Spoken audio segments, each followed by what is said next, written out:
शुरू करेंगे भगवत गीता का अभ्यास शुरू करने जा रहे हैं। ओम ओम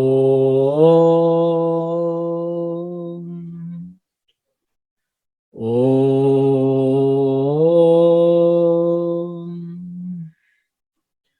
गुरुर्ब्रह्मा गुरुर्विष्णुः गुरुर्देवो महेश्वरः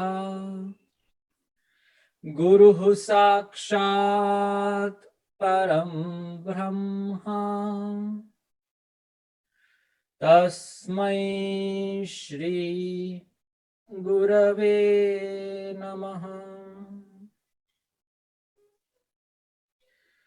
वसुदेवसुतं देवं कंसचाणूरमर्दनं देवकी परमानन्दं कृष्णं वन्दे जगद्गुरुम्। ओम शांति शांति शांति। ओम ओम।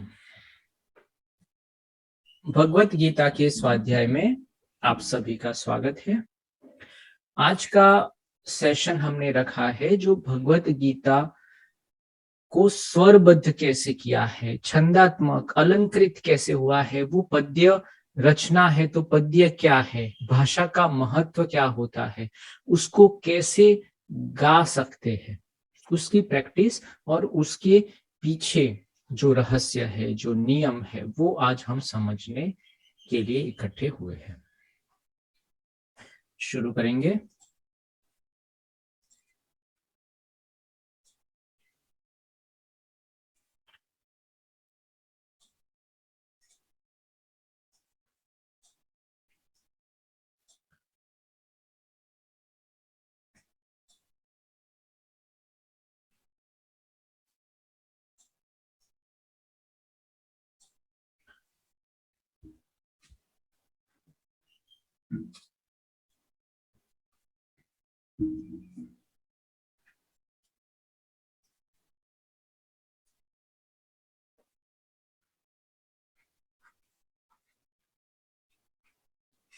जीवन की उत्पत्ति होती है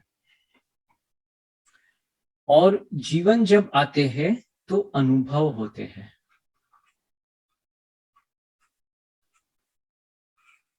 अलग अलग प्रकार की अनुभूति होती है, दृश्य दिखाई देने पड़ते हैं, हर्ष होता है, शोक होता है, सुख होता है, दुख होता है, अंधकार की अनुभूति होती है, प्रकाश आ जाता है।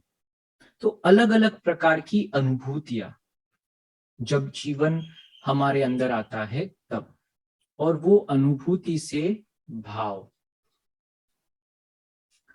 हमारे अंदर जो भावात्मक हमारा जो शरीर है, जो इमोशनल डायमेंशंस है, उसके अंदर भाव प्रकट हो जाते हैं, करुणा के, दया के, प्रेम के, क्रोध के, राग के, द्वेष के, बहुत सारे भाव हमारे इमोशनल लेयर पे अलग अलग अनुभूति के कारण पैदा होते हैं। और कल जैसे बात हुई थी कि अगर वो भाव को एक्सप्रेस न करे तो बहुत ही कॉम्प्लिकेशंस पैदा होती है। इसीलिए कोई ना कोई रास्ते से हम उसको अभिव्यक्त करना चाहते हैं,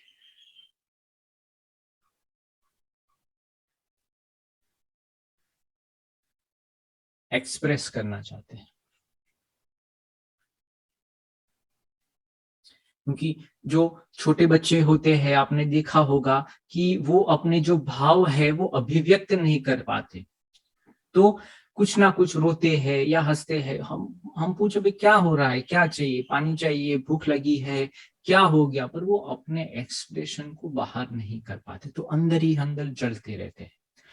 तो उसके लिए खोज हुई अपने भाव की अभिव्यक्ति। अपने भाव की जो अभिव्यक्ति होती है उसको कहते हैं भाषा। तो भाषा का अर्थ क्या होता है? मेरे भाव को अभिव्यक्त करने के लिए, उसको ही भाषा को हम लैंग्वेज कहते हैं, या कोई भी अलग अलग, वो साइन लैंग्वेज भी हो सकती है, चित्रात्मक बोल के भी व्यक्त हो सकती है, फेशियल एक्सप्रेशन से भी हो सकती है, लिपिबद्ध हो सकती है, लिपि के बगैर भी हो सकती है। पर वो जो अभिव्यक्ति है, जो हम अपने भाव को एक्सप्रेस करना चाहते हैं, क्योंकि हम समाज में रहते हैं, हमारा जो जीवन है वो सामाजिक, जो सोशल डायमेंशन है। तो इमोशनल डायमेंशंस को हमको क्या करना है? सोशल डायमेंशन तक जोड़ने के लिए अगर कोई चीज हमारे पास है तो वो है भाषा। उसी से हम सोशल, जो भी कम्युनिटी है, जहां भी हम रह रहे हैं, उसके साथ कम्युनिकेट कर सकते हैं, उनके भाव को समझ सकते हैं और अपने भाव को व्यक्त कर सकते हैं। वो काम जो करता है, वो जो साधन है, टूल है, वो है अपना भाषा। तो भाषा जो होती है वो कैसी होनी चाहिए कि जो मेरे सब भाव को पूर्णता से, कुछ भी छोड़े बगैर पूर्णता से व्यक्त कर पाए।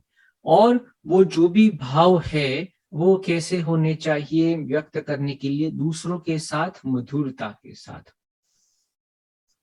फिर वो साइंटिफिक होनी चाहिए, मतलब उसमें कोई बंधारण होना चाहिए, कोई रूल्स रेगुलेशन होना चाहिए। ठीक है, तो ऐसे करके भाषा होनी चाहिए, और ऐसी ही दिव्य भाषा हमको मिली है, वो है संस्कृत। सम्यक कृति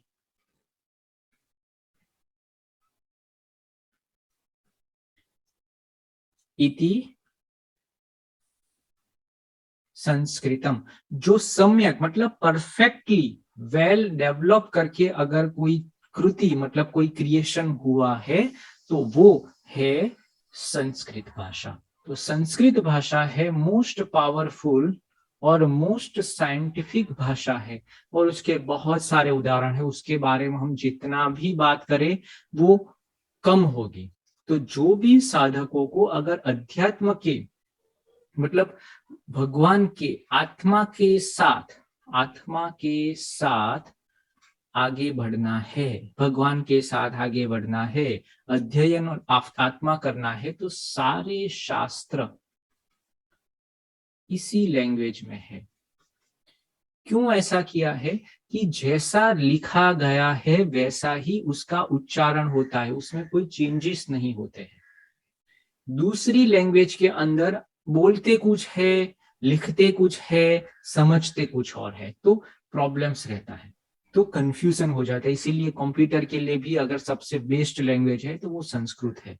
जो बड़े बड़े जो निर्णय, जो डिसीजन मेकिंग निर्णय होते हैं, वो भी क्या होते हैं? संस्कृत में। इसीलिए जो एटॉमिक अगर वॉर हो जाए और उसके अगर निर्णय प्रेसिडेंट को लेने पड़े यूएस में, तो वो जो डिसीजन है वो संस्कृत भाषा में कोड करके रखे, दूसरी कोई भाषा में। उनको भी पता है कि ये जो भाषा है उसमें कहीं भी चेंजेस नहीं हो सकता, जैसा लिखा है ऐसा ही उसका उच्चारण होता है। जैसे र म ण, र में श, तो जैसा लिखा है देवनागरी लिपि में वैसा ही उसका उच्चारण होता है। इंग्लिश या दूसरी भाषा में ऐसा नहीं होता है। जैसे टेबल लिखा है, तो जिसने इसका उच्चारण नहीं जाना है वो उसका ठीक से उच्चारण नहीं कर सकता। टेबले पढ़ेगा, टबले पढ़ेगा, अलग अलग प्रकार से, क्योंकि उसको उच्चारण नहीं, तो जैसा लिखा है वैसा ही उसका उच्चारण नहीं। यहाँ र है तो उसको र ही पढ़ा जाएगा, म है तो म, उसकी एक मात्रा है, ए है, मे है और ये श है, तो र मे श, र म ण ऐसे ही होगा। अभी र म ण को इंग्लिश में भी ट्रांसफर करना है तो हमारे पास वो शब्द नहीं है, RAMA, अण के लिए उनके पास अल्फाबेट्स नहीं है, तो सिर्फ हम न लिख देते, एन लिख देते, तो रमन हो जाएगा, रमन। तो रमन या रमन, तो कंफ्यूजन हो गया कौन सा है ये, तो कंफ्यूजन नहीं होता है, ऐसी भाषा हमारे पास होती है। तो जो बड़े बड़े युग पुरुष हो गए हैं या जो अच्छे ज्ञानी पुरुष हो गए हैं जिन्होंने अध्यात्म में और दूसरी जगह पर काम किया है, वो अपने भाव को व्यक्त करते हैं तो वो बहुत ही परफेक्टली तरीके से, कि दूसरे के मन में कंफ्यूजन ना हो, उसका कोई दूसरा मतलब लेके आगे, क्योंकि उनके एक एक शब्द बहुत ही मूल्यवान होते हैं, वो जीवन को परिवर्तित कर सकते हैं, तो वो गलती करना नहीं चाहते हैं और सामने के मन में कंफ्यूजन नहीं करना चाहते हैं। इसीलिए भगवान जब ये आत्मज्ञान की, जीवन के ज्ञान की बातें करते हैं तो वो सिर्फ और सिर्फ एक ही भाषा को चुनते हैं और वो है सम्यक कृति इति संस्कृतम। तो आज नहीं तो कल अगर ये रास्ते में आपको आगे बढ़ना है तो ये भाषा को अच्छे से जानना ही पड़ेगा। किसी और ने उसका ट्रांसलेशन किया है, किसी और ने उसके ऊपर टीका की है, वो कहीं ना कहीं गलती करेगा, क्योंकि वो मनुष्य है। मनुष्य ने जो भी भाषाएं बनाई है, परफेक्ट से परफेक्ट ही क्रिएट होता है। तो भगवान परफेक्ट है तो वो परफेक्ट ही क्रिएट करेंगे। मनुष्य है वो इम्परफेक्ट है, तो इसीलिए उसमें क्या होता है, इम्परफेक्ट क्रिएशन करते हैं। तो जो भी लैंग्वेज है मनुष्य ने जो बनाई है, मनुष्य ने कुछ भी बनाया होगा वो परफेक्ट नहीं होगा, उसमें कुछ ना कुछ गलतियां, कुछ ना कुछ इम्प्रोवाइजेशन करना ही पड़ेगा आगे जाकर। पर ये जो नॉलेज दिया है भगवान ने उसमें कोई इम्प्रूव, कितने भी काल समय चले जाए ये भगवत ज्ञान ऐसे के वैसे ही रहेगा, उसमें कोई चेंजेस की जरूरत नहीं पड़ेगी, इम्प्रोवाइज की जरूरत, क्योंकि वो परफेक्ट है, पूर्ण है। संस्कृत भाषा भी पूर्ण भाषा है, अभी उसमें कोई अपडेट नहीं है, वैसे के वैसे, क्योंकि वो पूरे समय काल के पर है, हर यूनिवर्स में हर जगह पर ये ठीक से रहने वाला है। तो हम बात करते थे जीवन, उसके अनुभव, उसके भाव, वे भाव की अभिव्यक्ति, और उससे पैदा होती है भाषा, और वो भाषा कैसी होनी चाहिए, पूर्ण होनी चाहिए और मधुर होनी चाहिए। अभी थोड़ा और आगे बढ़ते हैं। ये जो भाषा है वो दो प्रकार से होती है, एक जो होती है वो गद्य और दूसरी जो होती है वो पद्य।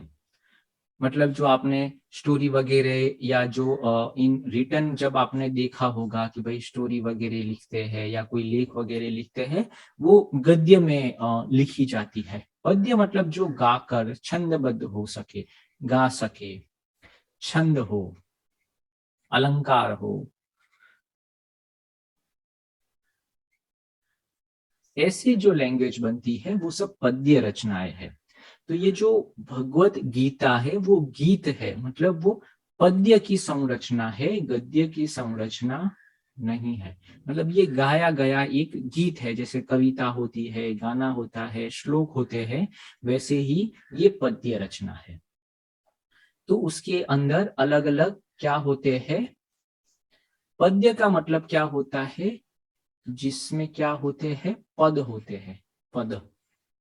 उसका श्लोक है पदति इति पद्यः।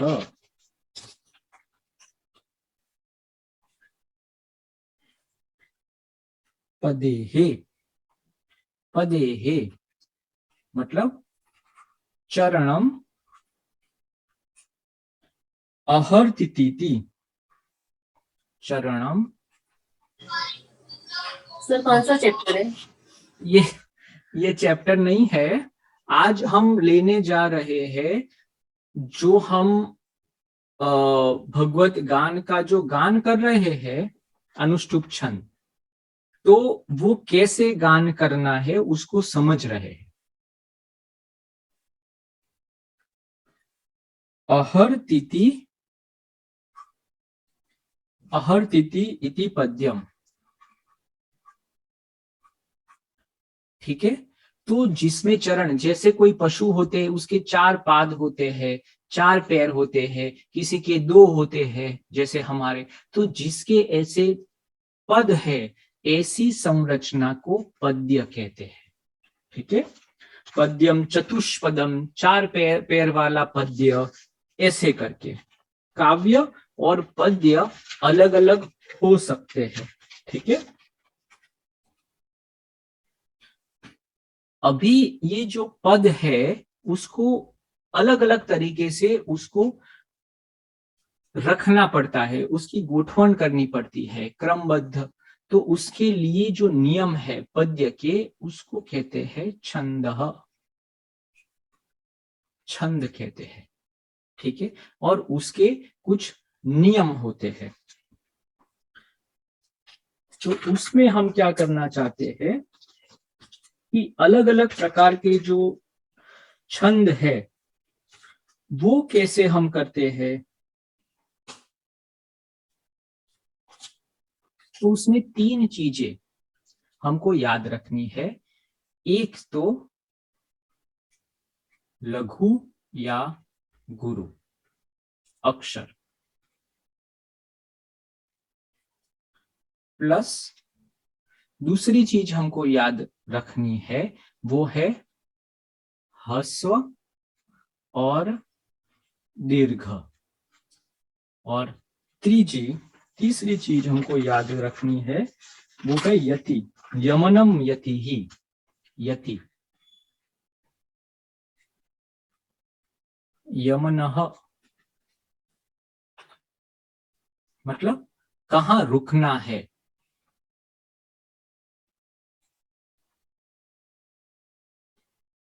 कहाँ हमको रुकना है, कहाँ थोड़ा विराम लेना है, वो आपको पता होना चाहिए।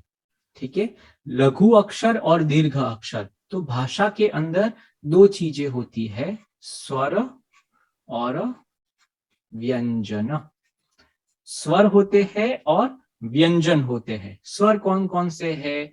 जो खुद खड़े हो सकते हैं, जिसका इंडिपेंडेंटली आप उच्चार कर सकते हैं। कौन कौन से हैं?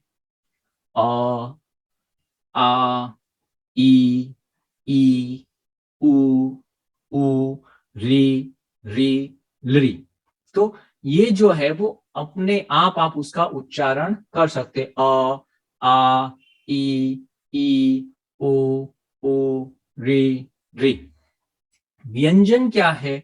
वो अपने आप उसका उच्चारण नहीं कर सकते। क, ख, ग, घ, ऐसे करके व्यंजन है 25 और 3 28। पर ये क जो है उसके साथ स्वर जुड़ा हुआ है। क, अ जुड़ा हुआ है, कु तो उ जुड़ा हुआ है। तो जो व्यंजन है उसका आप इंडिपेंडेंटली उच्चारण नहीं कर सकते हैं। ठीक है, तो ये दोनों भेद है स्वर और व्यंजन के बारे में। अभी लघु और गुरु, ह्रस्व और दीर्घ। जो लघु है उसको हम कौन सी, ऐसे करके उसको संज्ञा है। लघु को ऐसे दर्शाना है और गुरु को ऐसे दिखाना है। ह्रस्व और दीर्घ, दीर्घ होगा तो हमको ऐसी लाइन दौड़नी है, ऐसे। ह्रस्व के लिए कोई निशानी नहीं है। यति जो है वो आपको पता होना चाहिए कि यति कहाँ पर होना चाहिए उसके नियम में।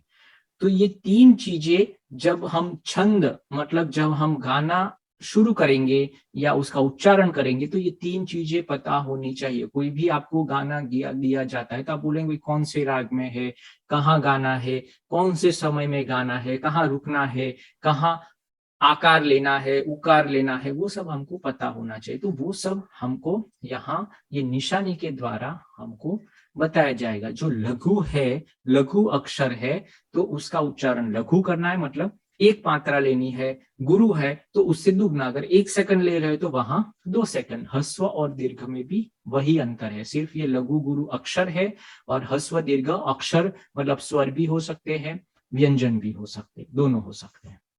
यति मतलब कहाँ हमको ब्रेक लेना है। तो ये 3 चीजें हमको पता होनी चाहिए। अभी आगे बढ़ते हैं। अलग अलग प्रकार के छंद है। हम जो छंद लेने वाले हैं, मतलब जो भगवान ने हमको दिखाया गया है, वो क्या है? अनुष्टुप छंदः। अनुष्टुप छंदः, ये जो छंद का नाम है, मतलब ये क्या है? पद्य रचना है। तो पद्य रचना में कोई ना कोई छंद होता है, तो वो कौन सा छंद है? तो कहते हैं वो अनुष्टुप छंद है। ठीक है, तो अनुष्टुप छंद की संरचना कैसी होती है? तो अनुष्टुप छंद के अंदर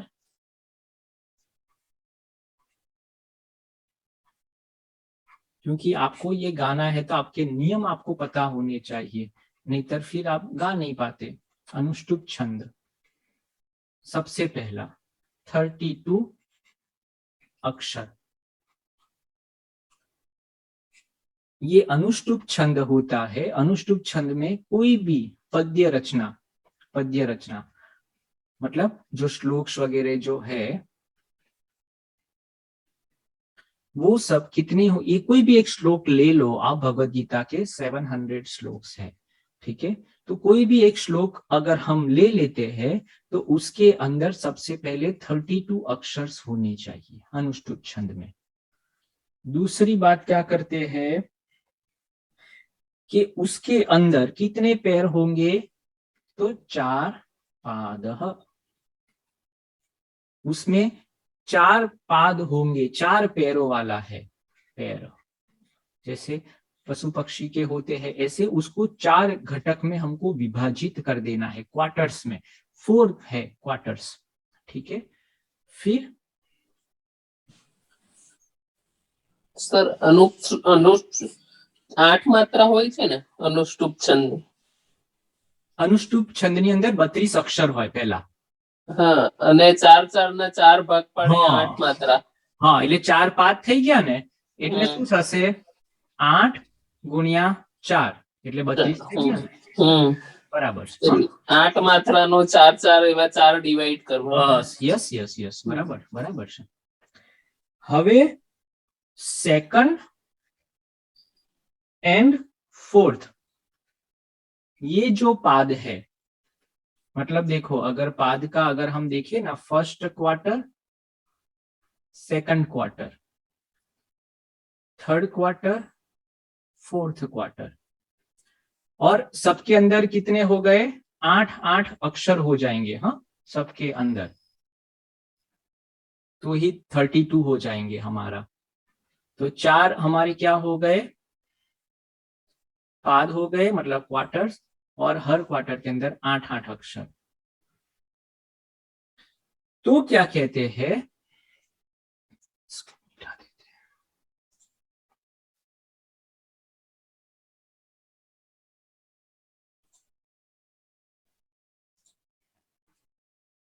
तो अभी क्या है कि यहां पर हमारे पास कितने हो गए? 8 हो गए। पहला अक्षर, दूसरा, तीसरा, चौथा, पांचवा, छठवा, सातवां, आठवां। ऐसे ही यहाँ पर 1 2 3 4 5 6 7 8, 1 2 3 4 5 6 7 8, 1 2 3 4 5 6 7 8। ओके, तो अभी इसमें क्या कहते हैं, दूसरे और चौथे पाद में, मतलब सेकंड और फोर्थ, ये जो क्वार्टर्स है, मतलब जो लास्ट, पहली लाइन का जो लास्ट क्वार्टर है और दूसरी लाइन का जो लास्ट क्वार्टर है, सेकंड और फोर्थ, सातवां जो अक्षर है वो ह्रस्व और पहला और तीसरे पाद का सातवां अक्षर दीर्घ होगा। तो यहाँ क्या होगा, जो सातवां जो अक्षर है वो क्या होगा, ह्स्व होगा। तो ह्स्व को हम कैसे बताते हैं, ह्स्व को यहाँ लिख लेता हूं। हाँ, ह्स्व जो है, ह्स्व अक्षर जो है उसको यू ऐसे बताएंगे। जो दीर्घ है उसको क्या करेंगे, ऐसे बताएंगे। और ह्स्व और दीर्घ, अच्छा सॉरी, ह्स्व के लिए नहीं, ह्स्व के लिए कुछ नहीं बताएंगे। हाँ, दीर्घ दीर्घ पहले गुरु और लघु। गुरु अक्षर जो है, गुरु के लिए ये, और लघु के लिए ऐसा बताएंगे यू। और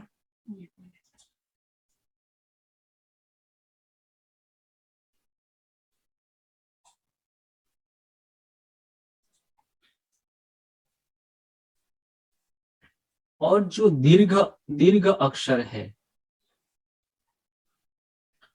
उसके लिए हम ऐसी मात्रा लेंगे, खड़ा ये और ये। तो अभी तीसरा नियम क्या कहता है कि सेकंड जो है उसमें सातवां जो अक्षर होगा वो ह्स्व होगा, उसकी तो जरूरत नहीं। पहला और तीसरा पद में, पहला और तीसरे पद में सातवां, पहला और तीसरा वो जो होगा, पहला और तीसरे उसके अंदर अक्षर दीर्घ होगा।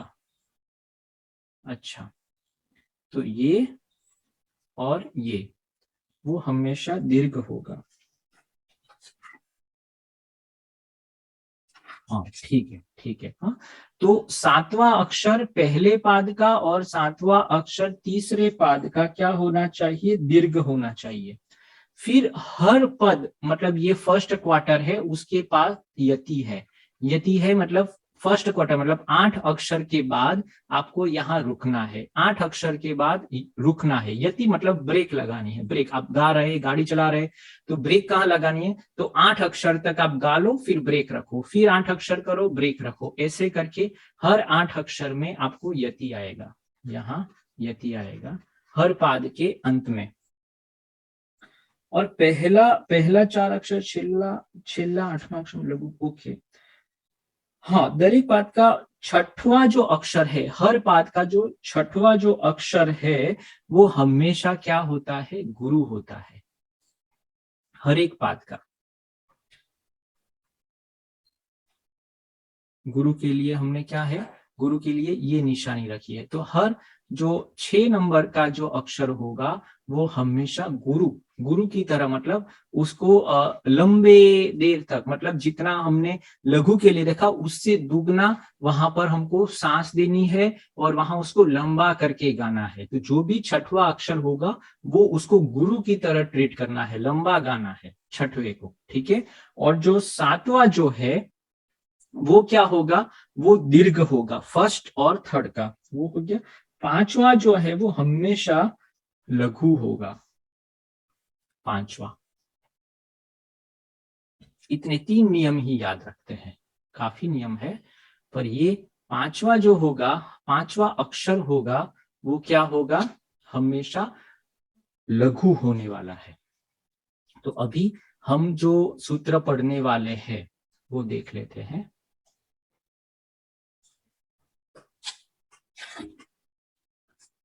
पहला श्लोक, पहले अध्याय का पहला श्लोक क्या है, धर्म क्षेत्रे कुरुक्षेत्रे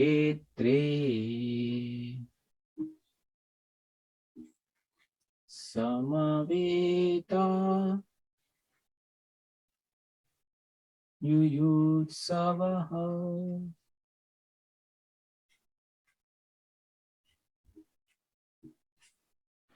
फिर मामका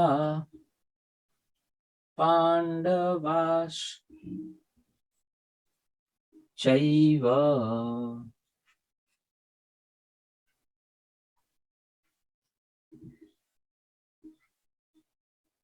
किम कुर्वत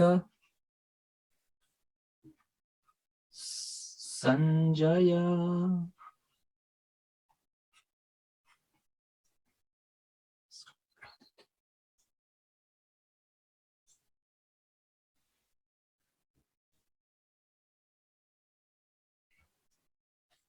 अभी क्या कहते हैं, नियम क्या है कि पहले कोई भी क्वार्टर्स होगा उसका जो पांचवा अक्षर है वो क्या हो गया, हमेशा लघु ही होना चाहिए। तो पहला, दूसरा, तीसरा, चौथा, पांचवा, तो पांचवा अक्षर क्या है, ऊ है, ऊ की छोटी मात्रा है, तो उसको छोटा गाना है, मतलब कम गाना है, मतलब बहुत ही कम गाना है, मतलब वहां समय देना ही नहीं है। जैसे धर्म क्षेत्रे कुरुक्षेत्रे, तो ऊ की मात्रा आई है ना नहीं आई है उसको छोड़ देना है, बहुत ही छोटा स्टेशन है, वहां रुकना नहीं है, देखना भी नहीं है।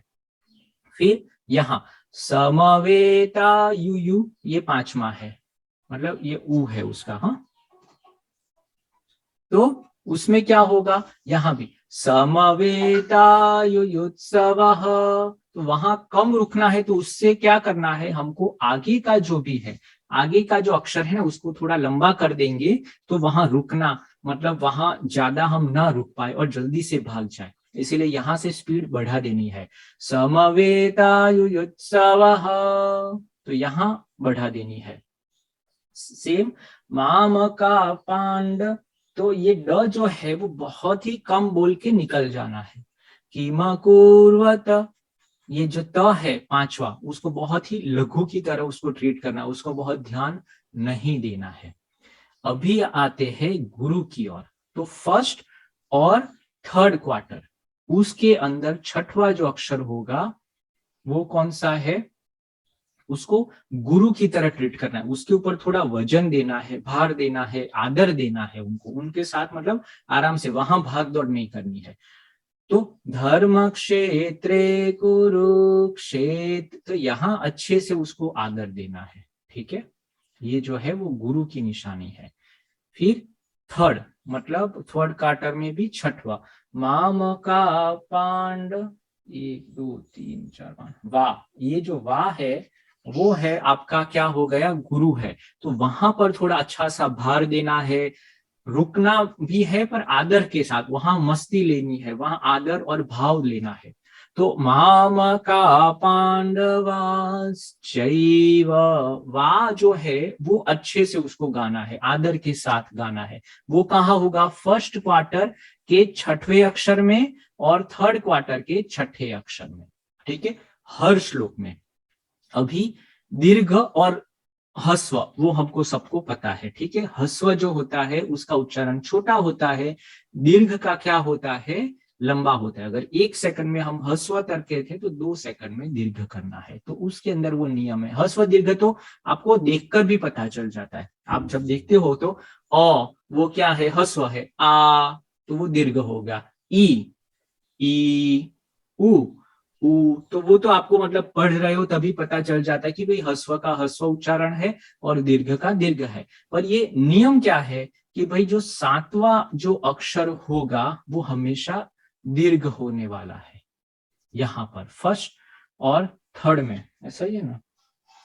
हाँ, फर्स्ट और थर्ड के अंदर सातवां जो अक्षर होने वाला है वो क्या होने वाला है, दीर्घ। हाँ, बीजा और सेकंड और, हाँ, पहला और तीसरे में सातवां जो अक्षर है वो दीर्घ होगा ही होगा। तो देख लेते हैं, तो 1 2 3 4 5 6 7 क्षेत्रे, तो ये ए है, ए जो होता है वो हमेशा क्या होता है, दीर्घ होता है। थर्ड के अंदर देख लेते हैं, तो 1 2 3 4 ऐव, ऐ है, आई 2 मात्रा है वो भी दीर्घ है। तो ऐसे फर्स्ट और थर्ड क्वार्टर के अंदर सातवां जो अक्षर होगा वो हमेशा दीर्घ ही होगा। तो अगर आपको बनानी भी है अगर रचना अनुष्टुप छंद के अंदर, तो इतने बेसिक 3 प्रकार के नियम, और हर पाद के बाद यहाँ पर हमको यति देना है, यति मतलब ब्रेक लगानी है। पर ब्रेक कैसी होनी चाहिए कि एकदम से रुक गए ऐसा नहीं, धीरे धीरे धीरे ब्रेक और फिर वहां से पिकअप कर लेना है। जैसे धर्म क्षेत्रे कुरुक्षेत्रे, तो धीरे धीरे धीरे स्पीड धीमी करनी है। फिर ऊपर लेना है, समवेतायुयुत्सवः, तो जो लास्ट वाला जो अक्षर है उसको धीरे धीरे धीरे कम करते करते करते गति को कंट्रोल करना है, मतलब कम करना है। यति है उसके लिए, अगर डिवाइडर है, बम्प है, तो एकदम से थोड़ी हम ब्रेक मार के बैठेंगे, बम्प आ रहा है, यति है, 8 8 8 8, वहां पर यति है, ठीक है। मामका पांडवाश्चैव, धीरे धीरे धीरे धीरे रुक गए, फिर बम्प चला गया, यति चला गया। किमकुर्वत संजय, ऐसे करके हमको गाड़ी चलानी है, ऐसे करके हमको आगे ये जो पद्य की रचना है अनुष्टुप छंद के अंदर हमको गाना है। સર यस, 6 નંબરનો જે અક્ષર છે એ દરેક ક્વાર્ટરમાં ગુરુ હશે કે ખાલી પહેલા અને ત્રીજા બધામાં, ક્વાર્ટર? यस यस यस, બધામાં, હા, આ બધાની અંદર જો છઠ્ઠો અક્ષર, દરેક પાદનો છઠ્ઠો અક્ષર ગુરુ, हर पाद के अंदर देख लो, आप भगवद गीता खोलो, कितना अद्भुत ग्रंथ है, 700 श्लोक्स आप देख लो और पढ़ लो, और कोई भी अक्षर आप देख लो, 7वां जो अक्षर है वहां आपको गुरु मतलब ह्रस्व दीर्घ हो या ना हो उससे आपको लेना देना नहीं, उसको रिस्पेक्ट देना है। 7 नंबर होता है इसके अंदर, छठवां जो नंबर होता है उसके अंदर आपको क्या करना है, रिस्पेक्ट देना है, मतलब वहां थोड़ा ठहराव चाहिए, भाव चाहिए, ठहराव चाहिए, आदर चाहिए, वो बहुत अच्छे से उसको गुरु अक्षर को कैसे गाना वो एक अलग ही टेक्निक से, लघु को कैसे गाना वो एक अलग ही टेक्निक से। ह्रस्व दीर्घ तो सबके लिए पता है, लघु है तो अच्छे मतलब थोड़ा कम उसको इंपॉर्टेंस देना है, गुरु है तो इंपॉर्टेंस करना है। સર बातें स्पष्ट हो रही है हम जो बात कर रहे हैं यहाँ तक, फिर अभी आपका टर्न सबका आएगा, है ना, आज और फिर नेक्स्ट वीक में, नेक्स्ट फ्राइडे को फिर से यही सेशन को कंटिन्यू करेंगे, सिर्फ चैंटिंग के लिए ही फ्राइडे को रखते हैं। पर ये नियम पता चल गए, 32 अक्षर होते हैं, 4 पाद होते हैं, हर पाद में 8 8 अक्षर, ऐसे करके 32 होते हैं। सेकंड और फोर्थ पाद में क्या होता है कि ये जो क्या बोलते हैं गुरु और लघु के जो नियम है वो हमको याद रखने हैं। सबसे पहला जो नियम है कि छठवां जो अक्षर है उसको गुरु की तरह ट्रीट करना है, और 7वां अक्षर पहला और थर्ड का जो होता है वो क्या होता है, दीर्घ ही होता है, और 5वां जो अक्षर होता है वो क्या होता है, वो लघु होता है। और ये सारी चीजें जो भगवान ने जो है ना वो गाई है, और वो स्पॉन्टेनियसली गाई है, मतलब उन्होंने कुछ लिख के चिट्ठी नहीं भेजी थी अर्जुन को, वो वहीं के वहीं उन्होंने बोला था स्पॉन्टेनियसली। आप में से कोई कर सकता है, या दुनिया का कोई ऐसा आदमी कर सकता है? नहीं, एक भी गलती नहीं है। आप 700 श्लोक देख लो और ये नियम के अंदर आप डालो, नियम में कहीं भी चूक नहीं है, जो भी बोलेगा, और वो 7वां अक्षर होगा तो गुरु होगा, छठवां जो है वो छठवां जो है गुरु होगा, 7वां जो है वो दीर्घ ही होगा। आप जितने भी श्लोक है, अभी आज ये दृष्टि से सिर्फ देखना चाहो कितना अद्भुत ग्रंथ है, और वो लिखा नहीं है, गाया गया है। जैसे हम बातचीत करते हैं ना वैसे वो बातचीत करते थे पद्य के अंदर गाकर, और नियमबद्ध और आनंद के साथ। पद्य जो होता है वो गाया जा सकता है आनंद और मस्ती में, गद्य में वो मस्ती नहीं है, आनंद नहीं है। इसीलिए ये काव्य रचनाएं, छंदात्मक अलंकृत जो चीजें होती है वो सुपीरियर होती है। अगर कोई भी बोलता है कि भाई मैं भाषा का जानता हूं, कोई भी भाषा का, तो उसको 4 चीजें आनी चाहिए। उसको क्या आना चाहिए, बोलना आना चाहिए, सुनना आना चाहिए, लिखना आना चाहिए, और रीड करना आना चाहिए, ठीक है। अभी हम कहते हैं कि 2 चीजें, मतलब आपकी भाषा की अभिव्यक्ति करने के लिए 2 चीज होनी चाहिए। आपको क्या होना चाहिए, बोलना आना चाहिए, और आपको लिखना आना चाहिए। अभी बोलना और लिखने में 2 पार्ट करते हैं, 25 और 50%, 50%। मतलब आप बोलोगे तो 2 प्रकार से बोलना है, गद्य भी बोलना आना चाहिए और पद्य भी बोलना आना चाहिए। अगर आप लिखते हो तो आपको गद्य भी लिखना आना चाहिए और पद्य भी लिखना आना चाहिए। तो आपको पद्य में बोलना या पद्य में लिखना आता है? ओम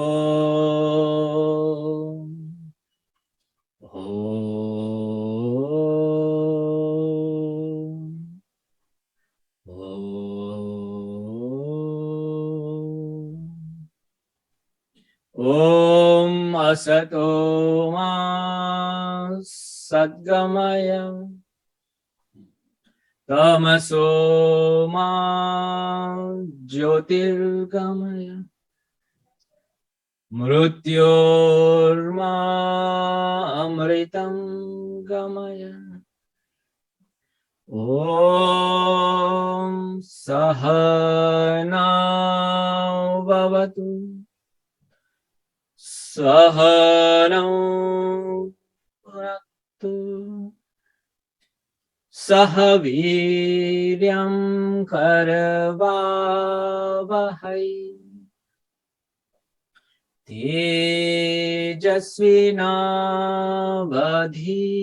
तेजस्विनावधीतमस्तु मा विद्विषावहै।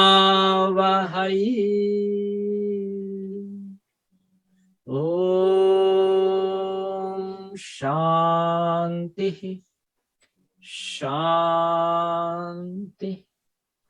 शांति। ओम ओम। सबका धन्यवाद। सेशन यहीं समाप्त करते हैं। अभी नेक्स्ट मंडे से हम ध्यान योग चैप्टर 6 में, मतलब जो भी जितने भी चैप्टर है, अष्टांग योग, ध्यान योग, हठ योग, उसका जो जो श्लोक्स है भगवान ने हमको बताया है उसको समझने का प्रयत्न करेंगे। मंडे, ट्यूसडे, वेडनेसडे, थर्सडे 4 दिन, और फ्राइडे को फिर से चैंटिंग। ओके, धन्यवाद। Thank you.